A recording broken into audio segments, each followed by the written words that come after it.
Hello everyone. तो अपन start करने जा रहे हैं अपना चैप्टर नंबर 2 जिसका नाम है वैल्यूएशन ऑफ गुडविल। तो बताएं गुडविल का मतलब होता क्या है? हाँ, तुम्हारे हिसाब से गुडविल क्या होती है? हाँ जी, रेप्यूटेशन। ठीक है, आगे। रेप्यूटेशन? अरे कितने भोले मासूम नादान हो यार तुम लोग। गुडविल का मतलब रेप्यूटेशन बस? अरे इस तरह से पढ़ोगे क्या ही सीए बनोगे यार तुम लोग। अरे अपन को कॉन्सेप्चुअल मतलब समझना है यार, डीप में उतरना है, तब जाके समझ में आएगा गुडविल होती क्या है। तो गुडविल का डेफिनेशन मैं तुम्हें समझाता हूं। अब से ये बोलना छोड़ दो कि गुडविल का मतलब रेप्यूटेशन होता है, यार बड़ी नासमझी वाली बात लगती है। गुडविल की पहले डेफिनेशन समझते हैं अपन। गवर्नमेंट के हिसाब से गुडविल का मतलब क्या होता है? तो गवर्नमेंट की डेफिनेशन है advantage that will result in future profits from operating business. तो गुडविल होता क्या है? मैंने बिजनेस में कुछ ऐसे एडवांटेज बना लिए हैं जिससे मुझे भविष्य में प्रॉफिट होने वाला है। एक बारी वापस बोलता हूं, मैं पिछले 3-4 साल से बिजनेस कर रहा हूं। अब 3-4 साल से बिजनेस कर रहा हूं तो मेरी लोकेशन अच्छी होगी, या फिर मुझे और क्या एडवांटेज हो सकता है, मैंने एक्सपीरियंस कर लिया होगा, या फिर मेरी क्वालिटी अच्छी होगी। तो अब मैंने बिजनेस में कुछ एडवांटेज बना लिए जिससे मुझे भविष्य में क्या होने वाला है, प्रॉफिट होने वाला है। और जितना भी मुझे भविष्य में प्रॉफिट होगा उसी को क्या बोलते हैं, गुडविल। हाँ जी, तो गुडविल होता है क्या है? गुडविल भविष्य का प्रॉफिट होता है। गुडविल रेप्यूटेशन नहीं होता। रेप्यूटेशन तो एक कारण है जिसके कारण भविष्य का प्रॉफिट होगा। अरे समझो यार, advantage that will result in future profit. भविष्य कैसे देखेंगे? अरे दूरदर्शी सोच से देखेंगे। तो बस इस चैप्टर में करना क्या है, भविष्य का पता लगाना है, बस इतना सा काम है। तो advantage that will result in future profit, किसी एडवांटेज के कारण भविष्य में कुछ प्रॉफिट होने वाला है। फ्रॉम ऑपरेटिंग बिजनेस, जो मेरा मेन बिजनेस एक्टिविटी है उसके एडवांटेजेस को देखना है, भविष्य के प्रॉफिट को ढूंढना है, ये गुडविल होती है। अब बताएं भविष्य ढूंढेंगे कैसे? हाँ, ये बड़ा सेंसिटिव क्वेश्चन है यार कि भविष्य का अंदाजा कैसे लगाएं। हाँ जी, किसी पोंगे पंडित के पास जाएं, उसको हाथ दिखाएं और पूछें कि भैया देखो मेरी रेखाओं में क्या नजर आ रहा है कि मुझे भविष्य में कितना प्रॉफिट हो सकता है। हाँ, एक तरीका तो ये है। हाँ बिल्कुल बिल्कुल सही है, एक तरीका ये है, लेकिन ये बड़ा इरेशनल तरीका है। एक और तरीका सोचो यार, एक और तरीका क्या हो सकता है भविष्य ढूंढने का? तो एक तरीका है अपने पास्ट को देखो। अगर मैं अपने पास्ट को देखूं कि मैंने पास्ट में क्या हरकतें करके रखी हुई हैं, तो उससे मैं भविष्य का अंदाजा आसानी से लगा सकता हूं। फॉर एग्जाम्पल, जैसे तुम्हारे 9th क्लास में बने 60%, 10th क्लास में बने 70%, 11th क्लास में बने 80%। अब मुझे भविष्य का पता लगाना है कि तुम्हारे 12th में कितने परसेंटेज बनेंगे। भाई तुम्हारा भविष्य ढूंढना है, तो मैं तुम्हारे पास्ट को देखूंगा। तुम्हारे पास्ट को देख के एक मैं अंदाजा लगा सकता हूं कि हाँ भाई इतने परसेंटेज ये बना सकता है। बस वही गुडविल के साथ करना है कि भविष्य का प्रॉफिट ढूंढना है। हाँ बिल्कुल सही बात पकड़ी, क्योंकि गुडविल भविष्य का प्रॉफिट है तो ये एक्यूरेसी से कोई नहीं बता सकता, मतलब आंसर जो भी आएगा वो एज्यूम्ड आएगा। बिल्कुल सही बात है। अब यही बात बिजनेस पे अप्लाई कर दो।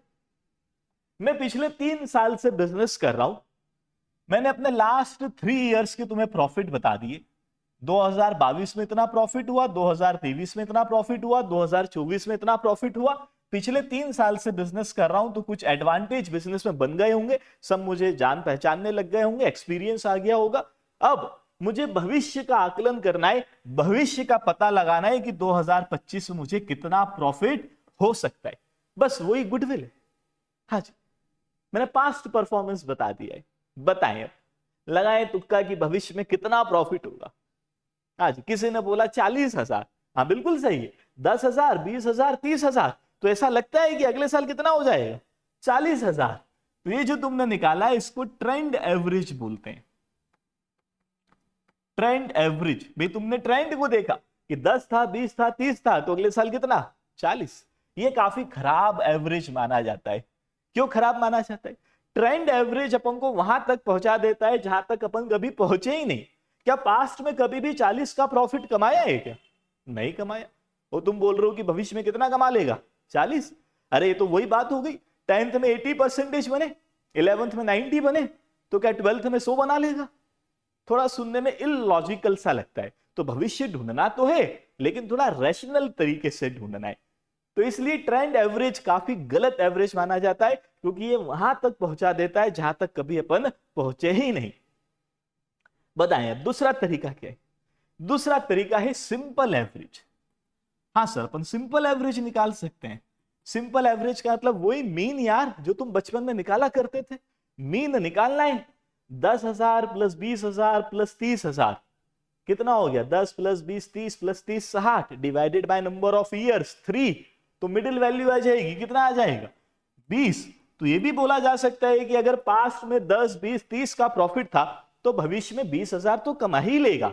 सुनने में थोड़ा लॉजिकल लगता है, क्या 10 20 30 था तो 20 तो आसानी से कमा लेगा। भाई 70-80% बने थे तो 75 तो बन ही जाएंगे। तो ये हो गया सिंपल एवरेज। तो ये भी बोला जा सकता है कि हाँ भविष्य में 20,000 का प्रॉफिट हो सकता है। बताएं और कोई सा तरीका? हाँ जी, एक और एवरेज है जिसका नाम है वेटेड एवरेज। वेटेड एवरेज से भी गुडविल ढूंढी जा सकती है। बताएं वेटेड एवरेज कैसे अप्लाई होगा? अपन को वेटेड एवरेज से भविष्य का प्रॉफिट ढूंढना है। कितना मस्त चैप्टर है यार, बस भविष्य का प्रॉफिट ढूंढे और गुडविल आ गई ना। इसमें तो भगवान जैसी फीलिंग आ रही है कि अपन किसी का भविष्य ढूंढ रहे हैं। कभी कभी लगता है कि अपन ही भगवान है। बताएं वेटेड एवरेज। वेटेड एवरेज बड़ा ही सुंदर एवरेज है। मैंने क्या बोला? सुंदर, मतलब इसमें कुछ सुंदरताएं हैं। यह बताएं भविष्य ढूंढने के लिए सबसे इंपॉर्टेंट साल कौन सा है?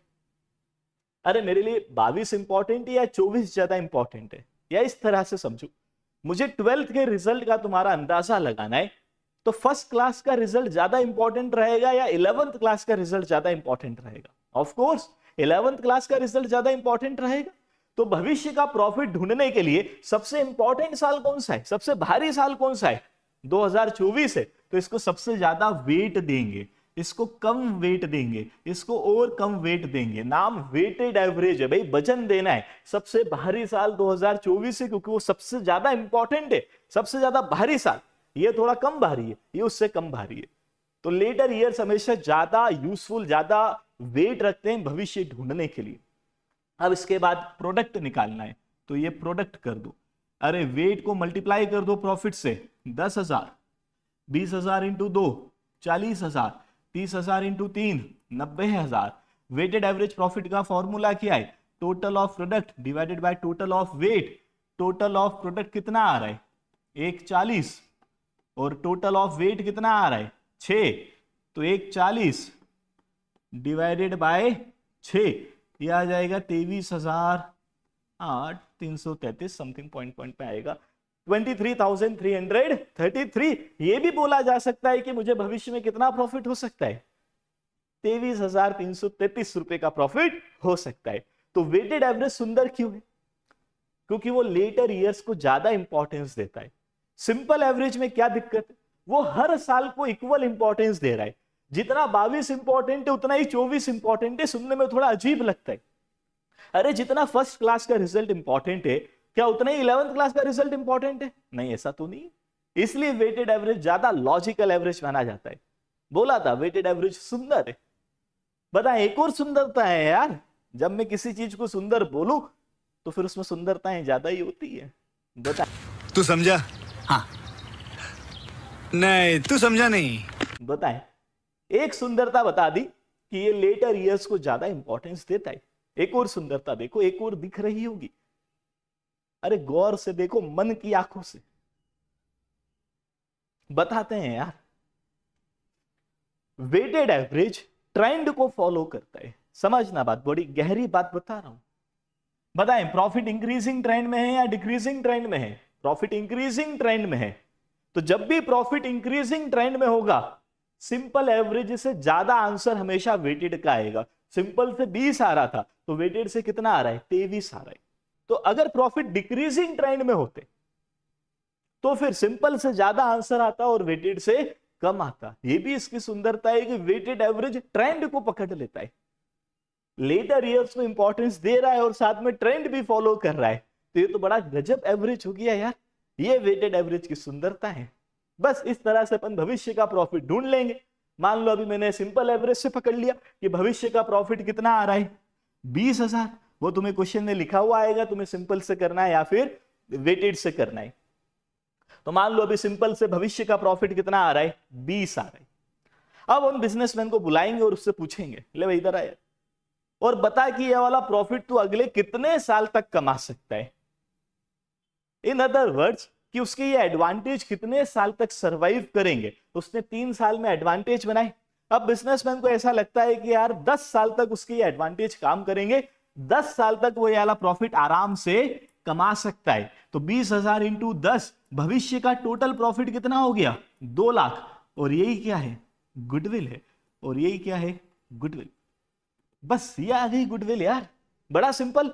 भविष्य का प्रॉफिट ढूंढो और पूछो बिजनेसमैन से कि टोटल प्रॉफिट कितना तू कमा सकता है भविष्य में, कितने साल तक, वो गुडविल है।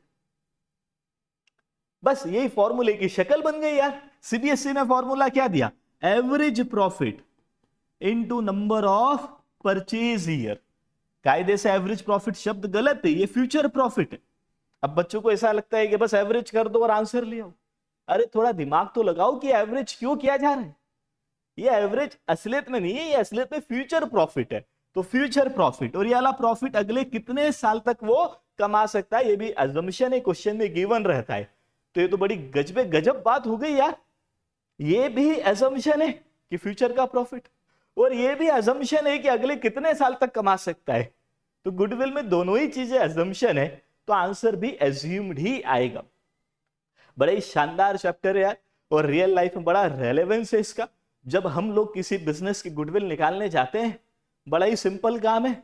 बिजनेसमैन को बोलते हैं ले भाई तेरे पास्ट प्रॉफिट बता, वो अपने पास्ट प्रॉफिट निकाल देता है। सिंपल एवरेज वेटेड एवरेज लगाते हैं, उसी से पूछते हैं कि भाई बता कितने साल तक ये प्रॉफिट कमा सकता है। मल्टीप्लीकेशन करते हैं, गुडविल आ जाती है। 80,000 रुपए फीस मिलती है। हाँ, चार्टेड अकाउंटेंट की फीस है यार, 80,000 रुपए से 1 लाख रुपए गुडविल वैल्यूएशन की फीस है रियल लाइफ। तो ये चैप्टर को हल्के में नहीं लेना है, बड़ा ही शानदार चैप्टर है। बस थोड़ा सा लॉजिकली समझना है। आया तुम्हें समझ में फॉर्मूले की शक्ल कैसी बनाई है यार। आगे फिर इसकी 2-3 मल्टीपल मेथड्स हैं, वो अपन समझेंगे। गवर्नमेंट को ऐसा लगा कि नहीं ये मेथड थोड़ी सी खराब है, फिर गवर्नमेंट नई मेथड लेकर आई। फिर थोड़े साल बाद ऐसा लगा नहीं यार ये भी खराब है, तो फिर एक और नई मेथड लेकर आई। तो इस तरह से 3-4 मेथड्स हैं गुडविल वैल्यूएशन की। अब अपन इसको सेकंड पार्ट में समझेंगे यार। होपफुली तुम्हें ये समझ में आया होगा।